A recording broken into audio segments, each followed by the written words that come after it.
Greetings. This is Brother Eli with another episode of Bible Truth Revealed. Today's teaching is entitled The Head Covering Deception. That is, the head covering deception of all the nonsense written in the Christian Bible. 1 Corinthians chapter 11 has probably caused the most confusion.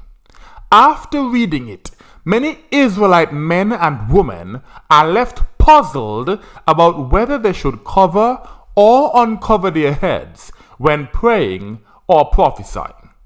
Therefore, in this teaching, I will highlight a few of the arguments in that chapter and prove that they are nothing but lies that must be rejected by righteous Israelites.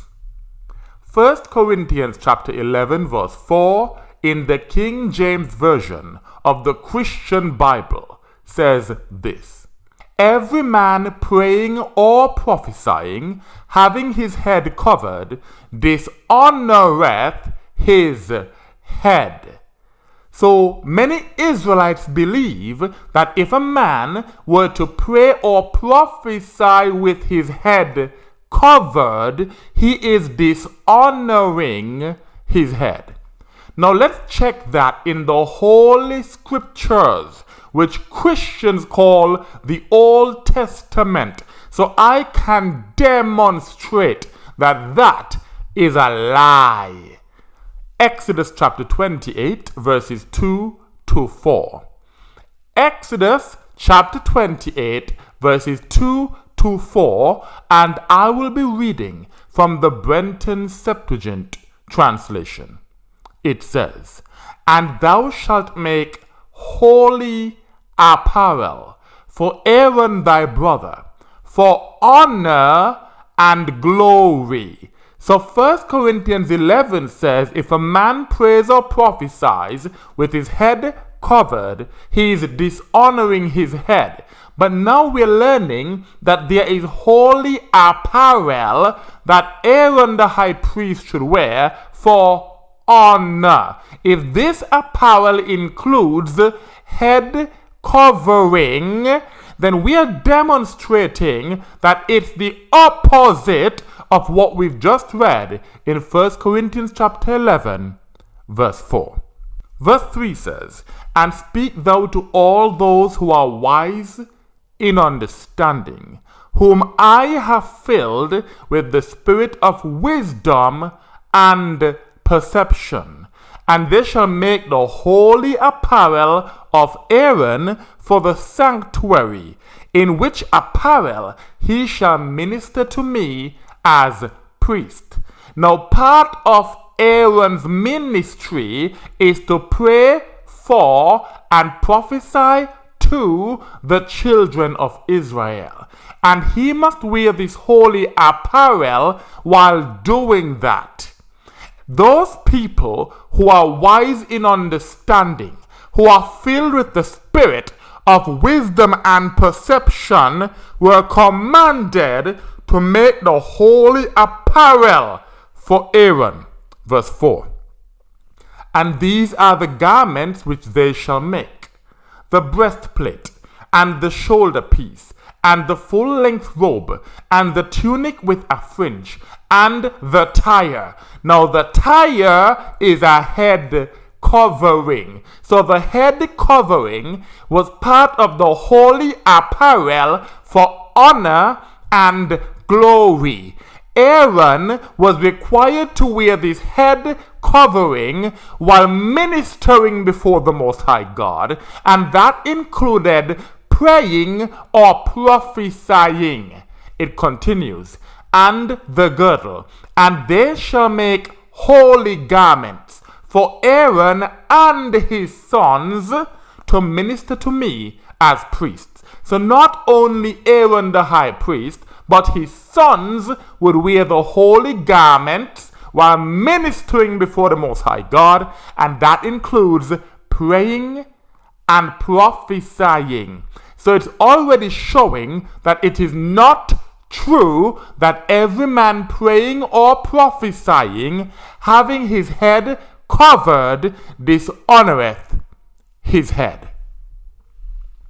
Exodus chapter 29, verses 4 to 9. Exodus 29, verses 4 to 9 reads thus: And thou shalt bring Aaron and his sons to the doors of the tabernacle of testimony, and thou shalt wash them with water. And having taken the garments, thou shalt put on Aaron thy brother both the full-length robe and the ephod and the oracle, and thou shalt join for him the oracle to the ephod. Verse 6. And thou shalt put the mitre, that's the head covering, on his head. And thou shalt put the plate, even the holiness, on the mitre. And thou shalt take of the anointing oil, and thou shalt pour it on his head, and thou shalt anoint him. And thou shalt bring his sons, and put garments on them. And thou shalt gird them with girdles, and put the tires, that's the head covering, upon them. And they shall have a priestly office to me forever. And thou shalt fill the hands of Aaron and the hands of his sons. So we have just learned that the mitre and the tires are all head coverings. Aaron wore the mitre and his sons wore the tires. The Most High commanded Moses to put head coverings on both Aaron and his sons. They were required to have their heads covered while performing their priestly duties. These duties include praying for and prophesying to the children of Israel. Therefore, we can conclude that 1 Corinthians chapter 11, verse 4 is a bold-faced lie. Some Christians and Christianites convince themselves that when 1 Corinthians 11 verse 4 says, every man, it does not actually mean every man. They say that it means every man who is not a priest. Therefore, they claim that it only appears to be a contradiction. But let's keep reading 1 Corinthians chapter 11 so I can disprove that fallacy. 1 Corinthians chapter 11, I will now read verses 5 and 6. That 1 Corinthians 11, verse 5 and verse 6.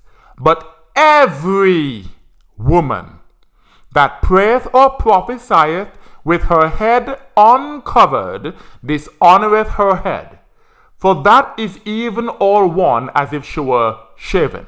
Now, no one ever insists that every woman does not really mean every woman. Therefore, we can also accept that the previous verse refers to every single man without exception. If every man does not mean every man, then every woman does not mean every woman. We have to be consistent. If every woman is being told that she has to cover her head while praying or prophesying, it also means that every man without exception must uncover his head while praying or prophesying. Therefore, there's no good explanation for this blatant contradiction in the Christian Bible. To be clear, the New Testament, so-called, says that every man must uncover his head while praying or prophesying, but the Old Testament, so-called, which is really the Holy Scriptures, says that Aaron and his sons, which are men, must wear the holy apparel, the holy garment, while performing their priestly duties. The holy garment includes head covering, which means that Aaron and his sons were required to wear the head covering while praying and prophesying. This was for honor and glory. There's nothing in that which shows that they were dishonoring their head. Verse 6 of 1 Corinthians chapter 11 says, "For if the woman be not covered, let her also be shorn. But if it be a shame for a woman to be shorn or shaven, let her be covered." This man-made rule is used to force Christian and Christian-like women to cover their heads while praying or prophesying. It even says that if a woman does not cover her head while praying or prophesying, her hair must also be shaved off. Nevertheless, there is no requirement in the Torah or law of the Most High God for women to cover their heads while praying or prophesying. This is just another man-made rule that women are forced to follow in many Christian and Christian-like cults. The fact is, the wearing of head coverings has always been a part of Israelite culture, although no one is obligated to do so apart from the priests. Let's examine a few examples of head covering in the Holy Scriptures, which Christians call the Old Testament. 2 Kings chapter 15 in the Brenton Septuagint translation is 2 Samuel chapter 15 in the KJV. I'll be reading 2 Kings chapter 15 verse 30. It says, "And David went up by the ascent of the Mount of Olives, ascending and weeping, and had his head covered, and went barefooted. And all the people that were with him covered every man his head. And they went up, ascending and weeping." This shows that many people in Israel wore head coverings, not only the priests. However, only the priests were obligated by law to do so. Wearing head coverings is a part of Israelite culture. It's one of our customs, but we are not obligated by law to do so. Numbers chapter 5 verse 18. Numbers chapter 5 verse 18 says, "And the priest shall cause the woman to stand before the Lord."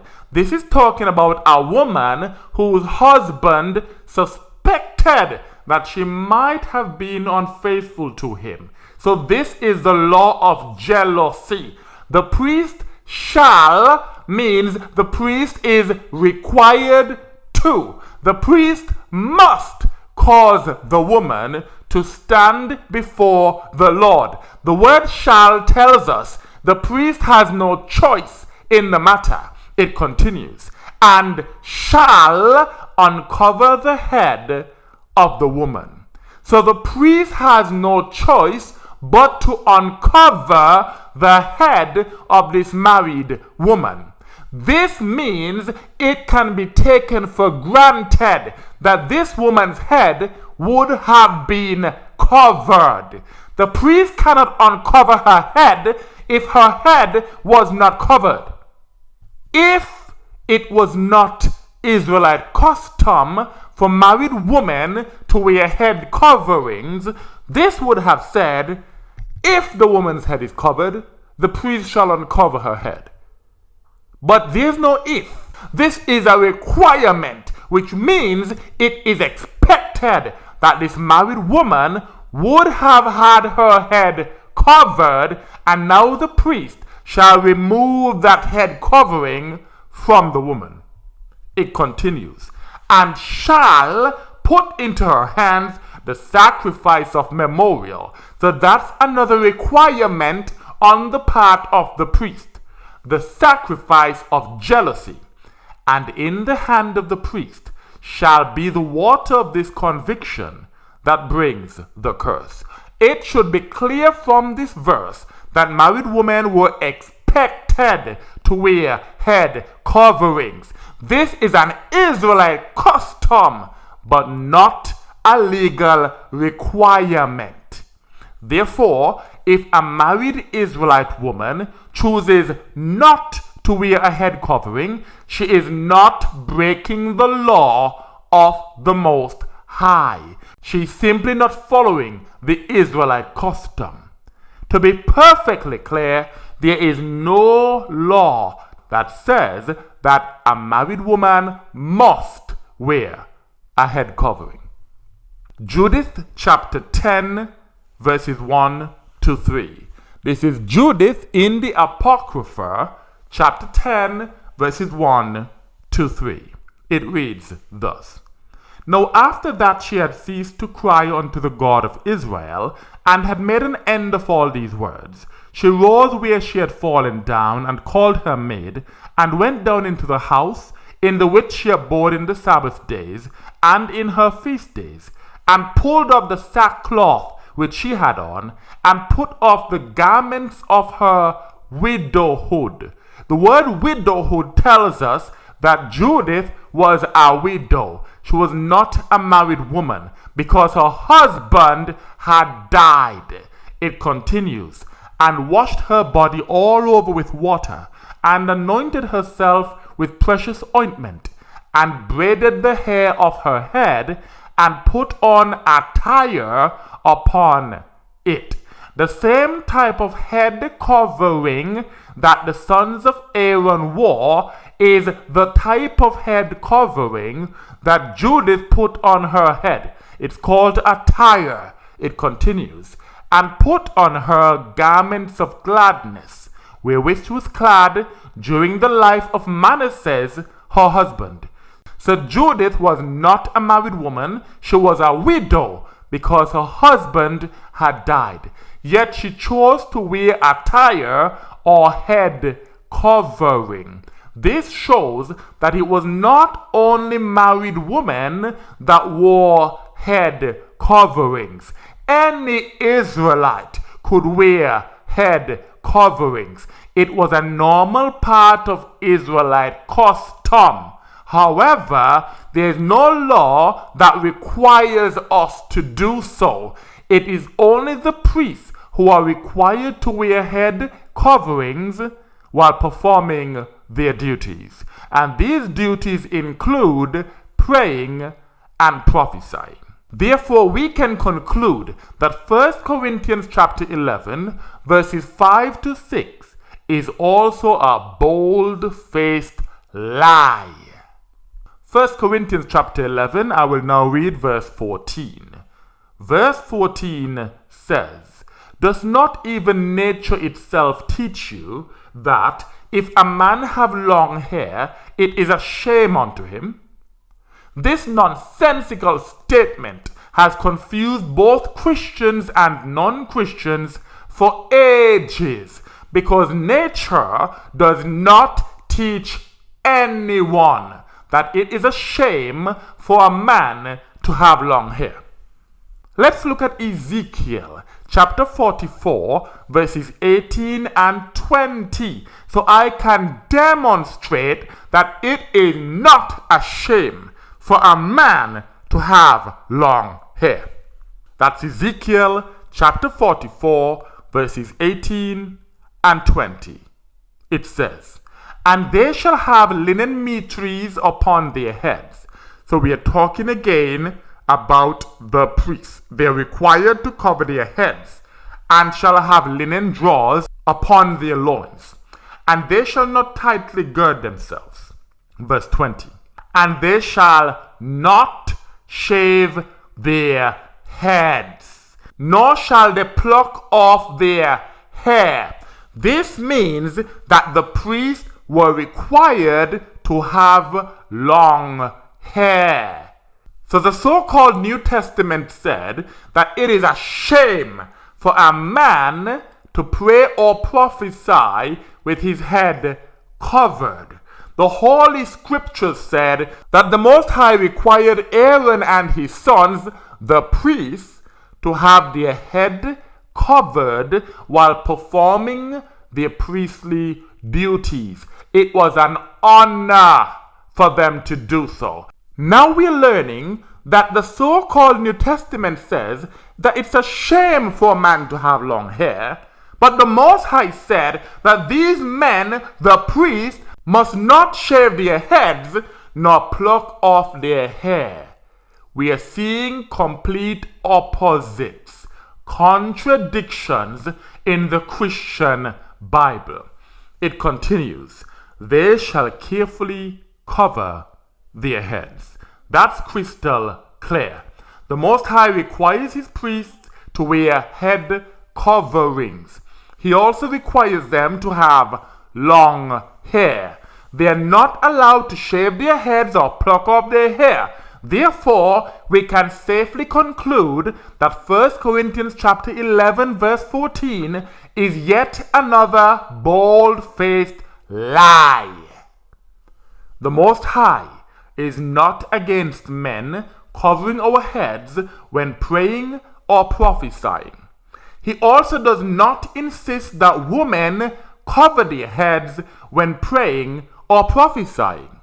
If these things were important to him, he would have included them in the Torah, just like he included the requirement for the priests to wear their holy garments, which includes head coverings, while performing their priestly duties. The question might then be asked, if the Most High does not require men to uncover our heads when praying or prophesying, where did the practice come from? In the pulpit commentary, the commentary in 1 Corinthians chapter 11 verse 4 includes this quote. The Greek custom was to pray with the head uncovered. Again, the Greek custom was to pray with the head uncovered. Vincent's Word Studies says this. The Greeks remained bareheaded during prayer or sacrifice.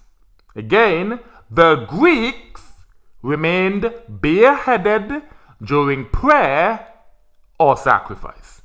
Christian Bible commentators openly admit that the custom to remove our head coverings when praying or prophesying comes from the Greeks, not from the Most High. As I repeatedly demonstrate, the so-called New Testament promotes Greek philosophy while giving lip service to the Hebrew scriptures. This is why Christians and Christianites continue to practice Greek customs despite the Most High's warning not to follow the ways of the heathen.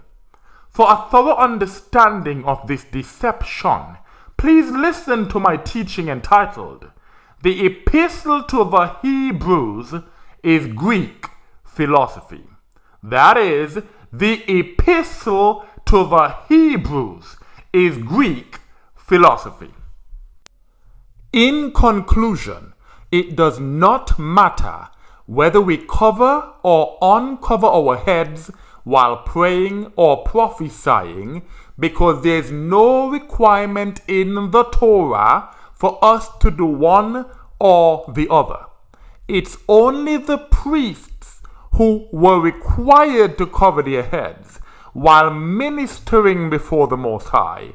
There is no reason to be confused by the lies of the so-called New Testament when it comes to this or any other issue. The righteous remnant of Israel adheres to the Torah or law of the Most High and confidently rejects man-made rules that were purposefully created to cause confusion.